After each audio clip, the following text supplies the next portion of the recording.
Assalamualaikum warahmatullahi wabarakatuh. Jumpa lagi dengan saya Bu Yanti. Saya akan menjelaskan tentang perilaku kekerasan. Jadi apa sih perilaku kekerasan itu? Jadi perilaku kekerasan itu adalah suatu keadaan hilangnya kendali perilaku seseorang yang diarahkan pada diri sendiri, orang lain, dan lingkungan. Perilaku kekerasan pada diri sendiri dapat berbentuk melukai diri sendiri, ya, bisa seperti bunuh diri atau membiarkan diri dalam bentuk penelantaran diri. Sedangkan perilaku kekerasan pada orang lain adalah tindakan agresif yang ditunjukkan untuk melukai atau membunuh orang lain, ya. Ada juga tentang perilaku kekerasan pada lingkungan. Dapat berupa perilaku merusak lingkungan, melempar kaca, genting, dan semua yang ada di lingkungannya. Nah, perilaku kekerasan merupakan bagian dari tentang respon marah yang paling maladaptif, yaitu adalah amuk. Ya, tuh.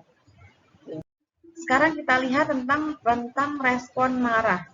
Tentang respon marah itu ada adaptif dan maladaptif. Tentunya kalau adaptif adalah ke arah yang lebih baik, kalau maladaptif yang buruk ya tentunya ya.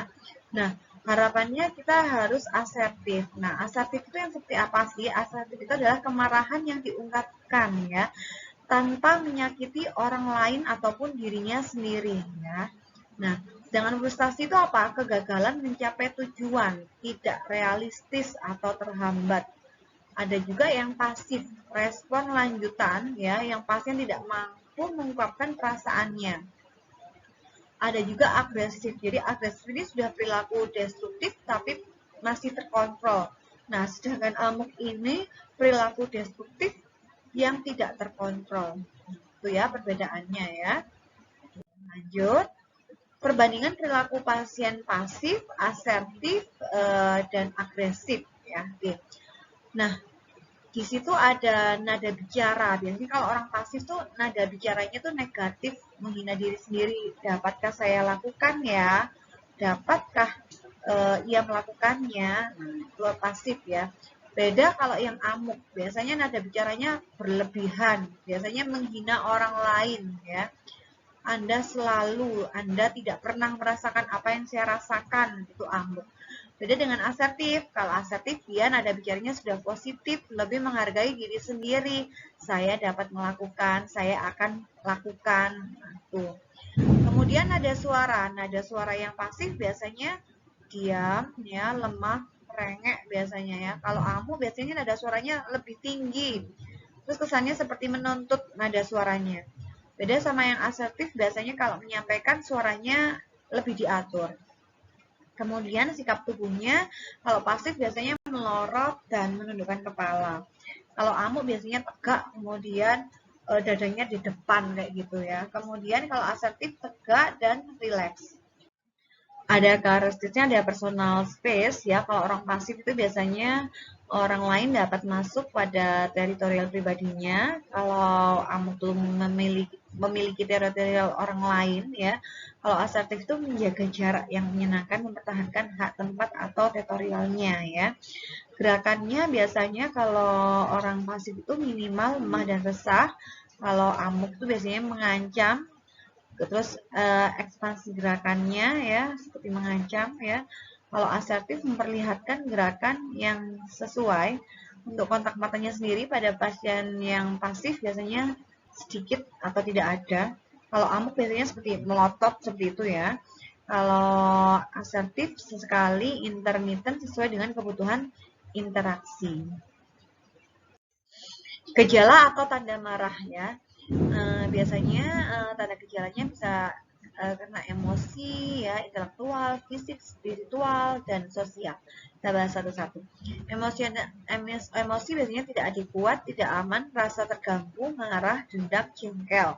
Intelektual biasanya kalau orang marah biasanya mendomisili ya, lalu kemudian bawel, sarkasme ya biasanya ya, berdebat. Nah, biasanya terkesan seperti meremehkan orang lain. Fisik mukanya biasanya merah, tanda gejala orang marah ini. Pandangannya tajam, nafasnya pendek biasanya, terus berkeringat, sakit fisik, penyalahgunaan zat, tekanan darahnya tinggi biasanya. Lalu spiritual biasanya dia merasa kemahakuasaan ya, merasa dia paling bijak, benar kayak gitu ya. Keraguan, tidak moral ya, kebejatan ya, kreativitas terlambat. Sosial biasanya orang marah itu biasanya menarik diri, pengasingan, penolakan, kekerasan, ejekan, humor gitu ya.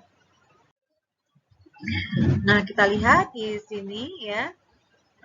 Jadi proses terjadinya marah itu adalah bisa karena ancaman atau kebutuhan.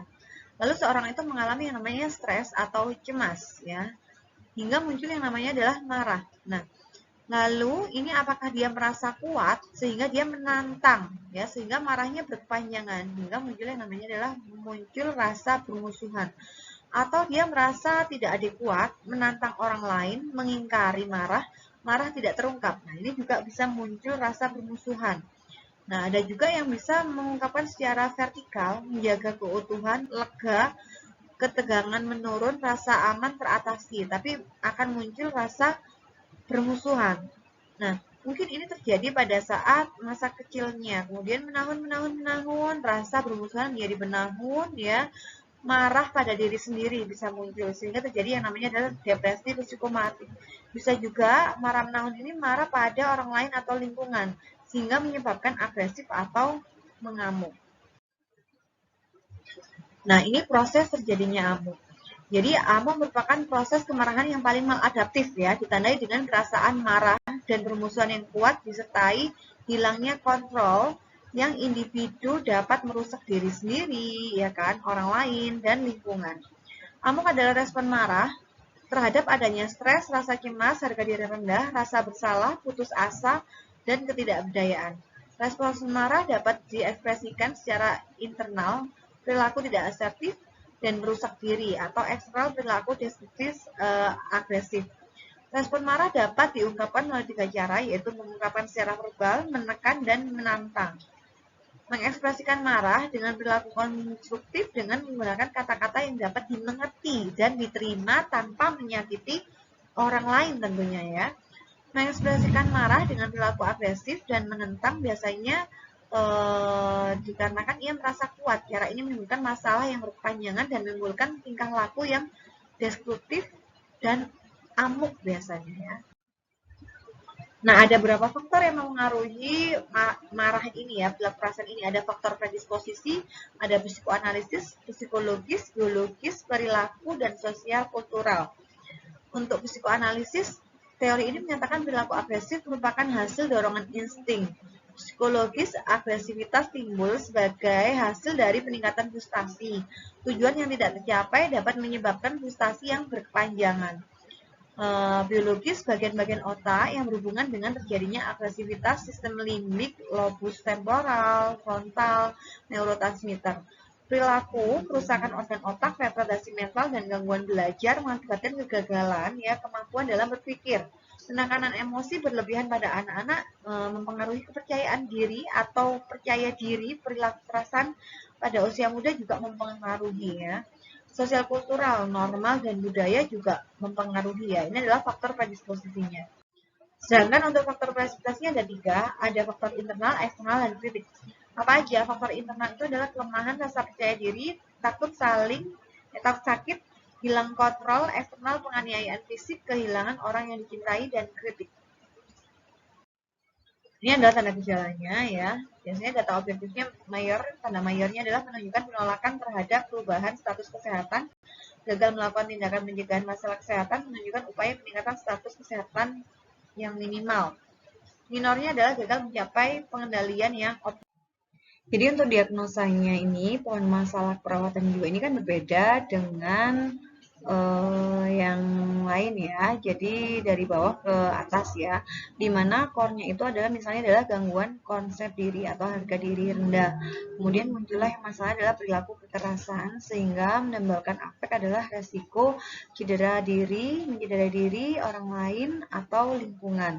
Diagnosa keperawatannya bisa resiko mencederai diri sendiri, orang lain dan lingkungan berhubungan dengan perilaku kekerasan. Juga perilaku kekerasan berhubungan dengan harga diri rendah. Rencana intervensi ya, tentunya rencana intervensi atau rencananya adalah pada pasien dan keluarga. Nah, untuk pasien ini adalah pasien dapat mengidentifikasi penyebab perilaku kekerasan, pasien dapat mengidentifikasi tanda-tanda perilaku kekerasan, kemudian menyebutkan jenis perilaku kekerasan yang dilakukan, menyebutkan akibat dari perilaku kekerasan tersebut. Pasien juga dapat menyebutkan cara mencegah dan mengontrol perilaku kekerasan tersebut. Nah, ini biasanya dengan melakukan bina hubungan saling percaya, diskusi bersama pasien, penyebab perilaku kekerasan saat ini dan masa lalu. Diskusi perasaan pasien jika terjadi penyebab perilaku kekerasan secara fisik, psikologis, sosial, spiritual, ataupun intelektual. Nah, diskusi bersama pasien perilaku kekerasan yang biasa dilakukan pada saat marah, ya, verbal terhadap orang lain, diri sendiri, dan lingkungan apa yang disampaikan, ya.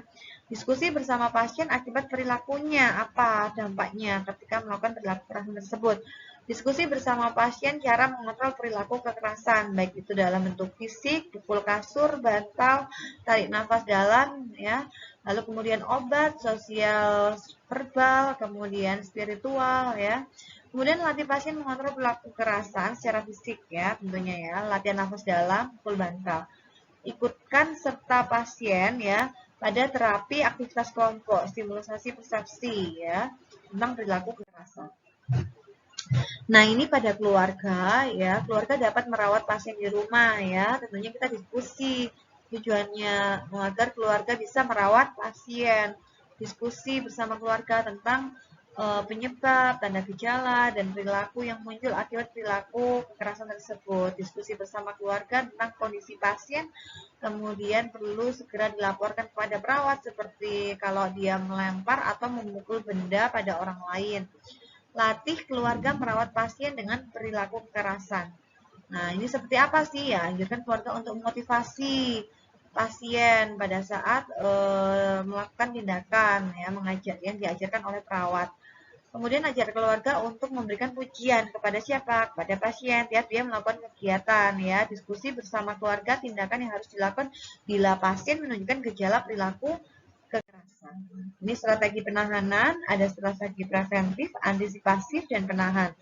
Preventif ini ada kesadaran dirinya pasien, ya, pendidikan pasien, latih asertif, kegiatan asertif. Kemudian strategi antisipasif, komunikasi, perubahan lingkungan, perilaku, dan psikofarmakologi.